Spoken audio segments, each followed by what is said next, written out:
We welcome everybody here for tonight's recap event for the TSP iSCAR IndyCar Series recap at Watkins, Glen.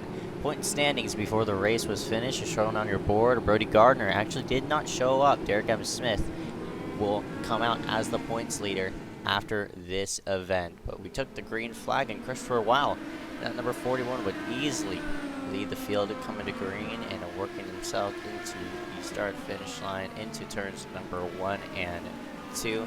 That number 41 would be on rails most of this entire race. But for everybody else, struggle was the word. Everybody would be all over the place because at the end of this event, I think there were only let me take a look at the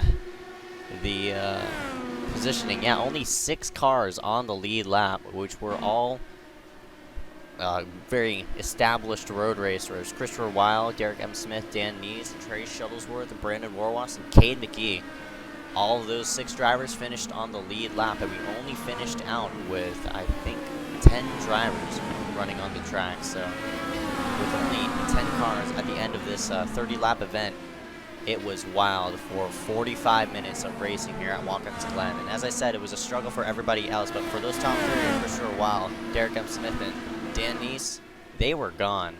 And by means of gone, they were gone. And for you see everybody else just working their first time through the boot and such. It's the first time iSCAR has ever been at Watkins Glen with the IndyCar. Of course, this is a debut series for tonight. It was really, really fun to watch these drivers take laps around. Unfortunately, this race wasn't broadcasted, hence why I have to do this highlight reel. But this is basically how the first lap went. Everybody just taking their time to get through the corners and complete their first lap. But once we started to get deep into the run, you'd see some people self-spinning and such like that. I think I'll go with a compilation of all these incidents that happened. You see Derek M. Smith there, and that number 66. He was running a Lowe's machine. I think, no, not a Lowe's machine, Ally machine. Excuse me, I'm confused with Jimmy Johnson and such, but there'd be a big wreck right over here and collecting Corey Rexford. I don't know who that pink car was stopped, but unfortunately for Rexford, his day was done, and it took out a couple people's day as well, but there was only, I think, 11 or 10. No, actually 10 cars. No, I was right. 11 cars remaining on the track by the end of this 30-lap event. Everybody pitted, I think, around the lap 14 mark of when Christopher Weil hit pit road, and everybody followed him on in. And that would basically secure Christopher Weil once he got in. Apparently, there was also an incident with Nick Miller and such, but I'm not going to go ahead and dive myself deep into that because I really don't know what happened. I honestly didn't review the whole entire race, but here's pit road.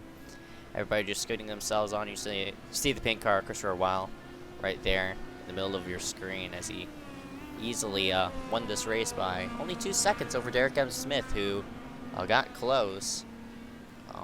Got close at Pocono last week as well. So for Derek, he is on a roll, and he actually came out as the points leader. As you see the whole results shown right in front of your screen, you can see all those DNFs from those first 5 laps. They definitely killed out that whole entire field.